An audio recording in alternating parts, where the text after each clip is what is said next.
Okay, so we're ready to go with onions. The first thing to go into the ground this year. As easy as garlic, actually, from last year. So great return. Yeah. Very low maintenance. Yeah. Like you said.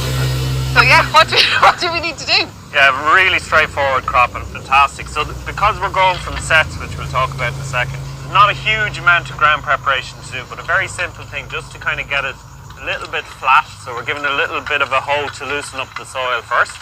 And you give it a little bit of a rake then.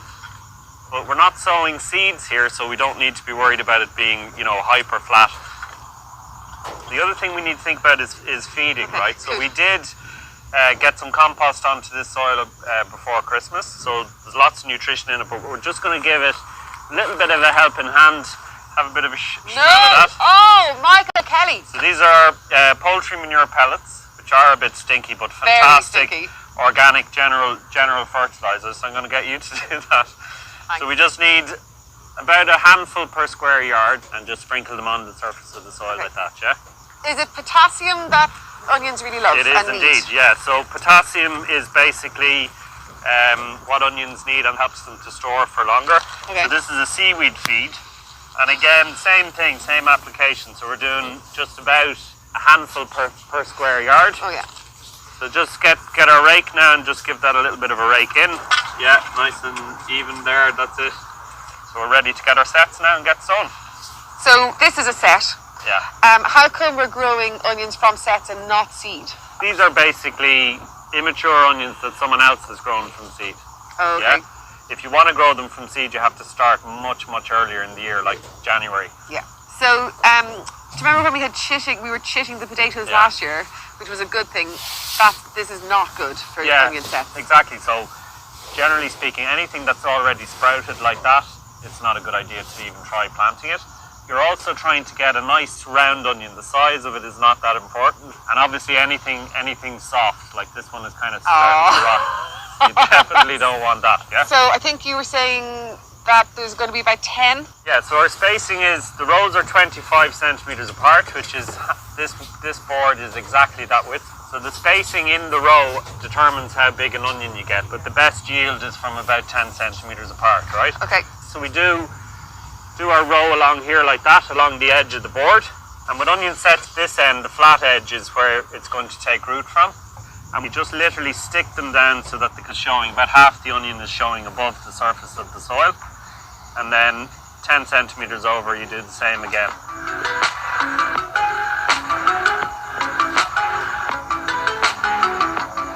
Then we're going to flip our board over. And you can go with with a row of your red ones then. And the other thing, as is always the case, Karen, as we know, is your label. These are the Red Baron row and the stirring onions there as well. They should be good to go now. Nice, good, easy. Yeah. If it's very cold when you're sowing, you might wait till things warm up to about 10 degrees. Now I'm laying down a fleece to protect our onions from any unexpected freezes and those pesky pigeons.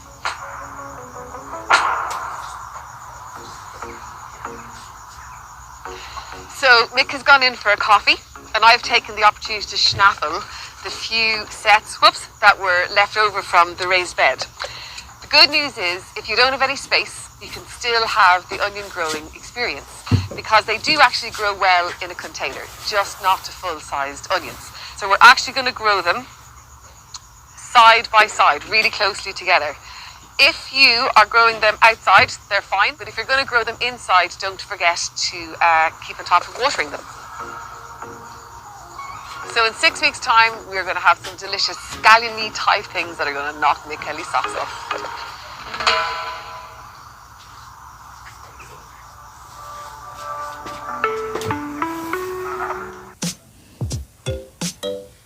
It's been 5 weeks since we planted our onions. Time for a checkup with Mick.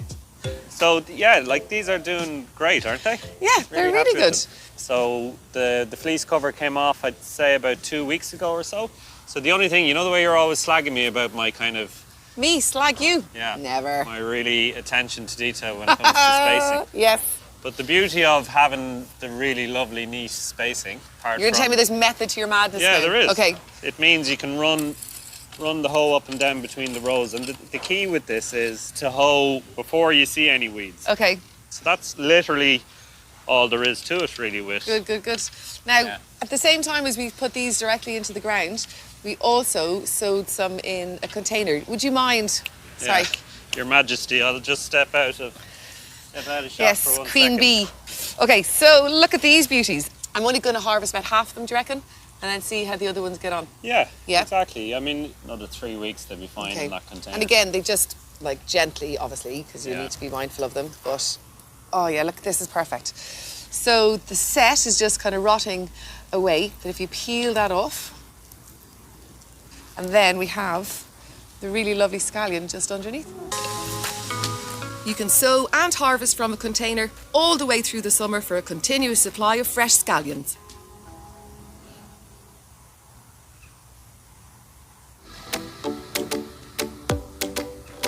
It's fair to say it's been a pretty mad year weather-wise, definitely for growing. We're currently here in July at about 28 degrees heat. I heard this morning on the radio that there's no moisture whatsoever in the soil down to about 10 centimetres in depth, which is unbelievable, has never happened before. Yeah, drought conditions. Drought conditions, that's why the grass is not growing, and not a big deal for us, but for commercial growers that's serious stuff. Yeah. For us though here, it's just about manageable despite all the kind of restrictions on watering. We're able to kind of target it at things that really need it, and also just being a bit smart about it, like watering first thing in the morning, watering last thing at night, so you get the most out of your water. I won't say we're praying for rain yet, but, No, but not quite there. not far off. We're enjoying Not the far ice off, cream for yeah. now. To cope with the heat, we've got our ice cream, but the onions need to cool off too. They usually don't need a lot of water, but with weather like this, a good soaking can't hurt.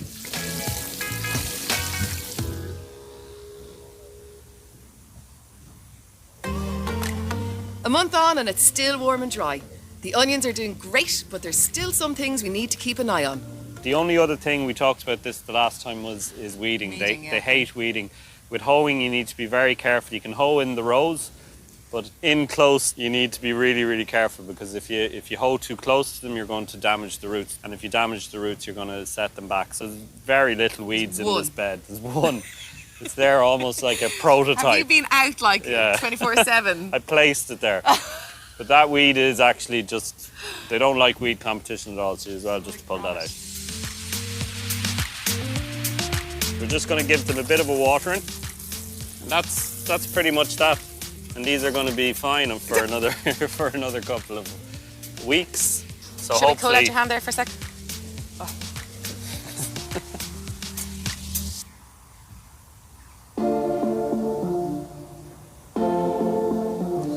So this looks like a bull in a china shop kind of has been through here, or Karen in the china shop as we like to call it. But actually this happens completely naturally with onions, because what's happening is there's a kind of a nutrient tug of war happening between the bulb and the stem, and it's pulling all the nutrients down here, which is why these are starting to collapse and fall over down into the bulb, which is where you want them, obviously. So what we do, you can eat these onions as they are now, no problem, but to get them to store, we need to dry them out a little bit first. The only thing to bear in mind, is really simple with harvesting, but what you need to do, rather than kind of pulling them out of the ground, which will break the neck and probably means they'll rot in storage, which we don't want, just kind of twist them gently in the soil like that, so that they come out nice and easily. So we're just going to go through, get these out of the soil, and what I'm going to do is I'm going to use my box that I'm sitting on to just stack them up on, right? Because if they're sitting on kind of wet soil,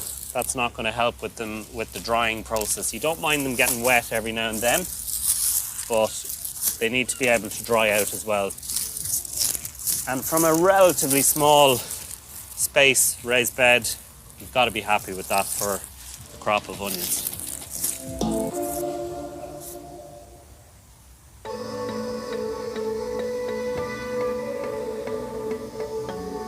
Okay, I'm not often at a loss, but seriously, what are we doing with a crate full of perfectly good onions? A random piece of string hanging off a glass? Sure, it's self-explanatory. No, it's not. What are we doing? So these are ready to store now, right? So basically we get just a strong piece of string or a rope, right? We do a little loop at the end, get your onion and stick it in there into that loop. So this is your kind of Is it starting to become clear to you now? Oh yeah, crystal. No?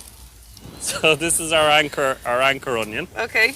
And then we just get another one. So then you kind of wrap the stem round, Okay, so once we have the lovely braided onions, hanging in the kitchen, looking lovely. wearing your stripy top and Yeah. you lying it. Yeah.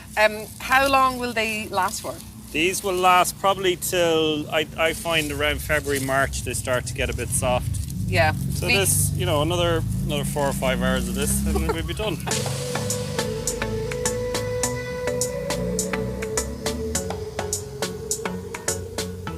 And we're done. Hurrah! I will never get that 40 minutes of my life back ever again. Oh my word. Your life's not that interesting.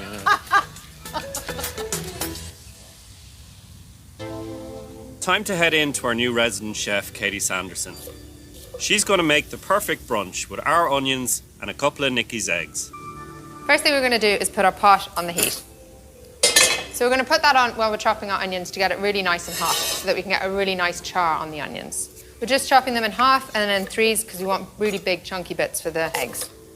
It looks like loads of onions, but once they've been reduced down and they've kind of got all caramelized, it will look like a lot less. I'm just going to put this stuff in the compost. So I'm going to get some olive oil. I'm going to be generous enough with the oil. And I'm going to put my onion straight in, and I'm going to resist the urge to move the pan at all or to move it with a spoon or anything. I really, really want a black char on one side. That's what you're looking for. We'll leave them for about a minute to get black on one side, and then we can turn them over to the other side. Then we're going to turn the heat down and let them caramelize. I'm just going to chop my garlic, same again, little rough pieces. So add those guys in at the same time.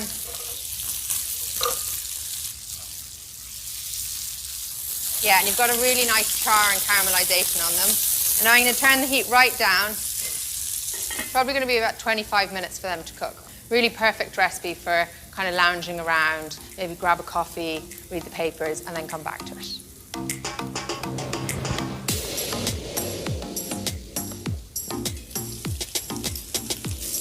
They're looking great. You've got these really nice kind of dark bits at the edge. There's a really nice caramelization, and the onions are really soft. So I'm going about 1.5 to 2 teaspoons of cumin and 1.5 to 2 teaspoons of paprika. Next up, we're going to chop our tomatoes. We're adding the tomatoes to this dish to make it a little bit more saucier.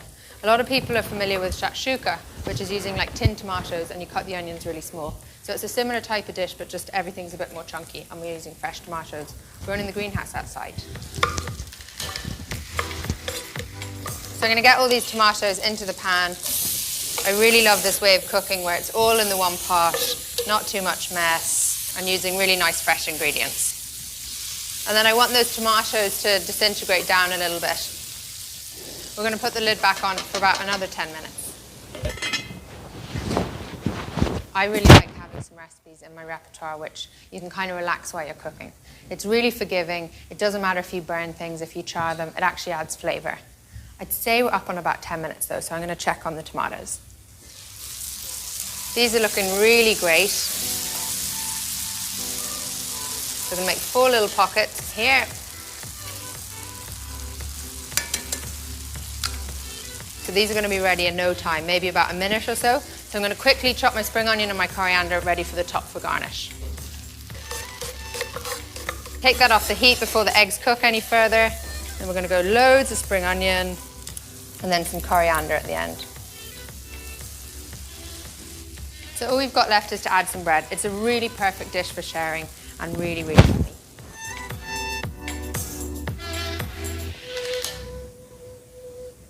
Karen, Mick?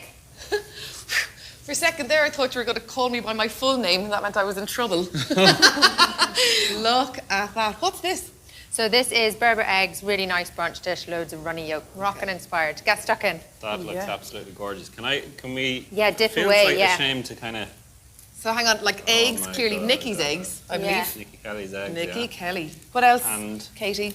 So you've got loads of onions, caramelized, look at garlic, tomatoes from the greenhouse outside, your eggs, and then loads of coriander and spring onion. It's quite simple. There's not too much in it. One pot wonder, not too much washing up. Yeah. Did you think that they were much better than the ones you buy in the shop, or Taste-wise. taste-wise? Yeah. What I really love about working with onions that have been grown, like homegrown, is that they're the basis of so many recipes. And I think once you start off with that basis of like really good quality, organic, vegetables, then you can kind of take it loads from there. Bottom line with onions, you've got a veg that is really good value for space. You can grow a lot in a very small space. Yep. They're almost 100% reliable, particularly when you're growing them from set. There's that, like, storability, if that's even a word about onions, that's amazing. Storability. Yeah. That's the thing. Another Let's end Michael on that. Kelly word. Yeah. Well, no, let's end on more Let's food. end on more Thanks of very this. much. Yum. Triple dipping now.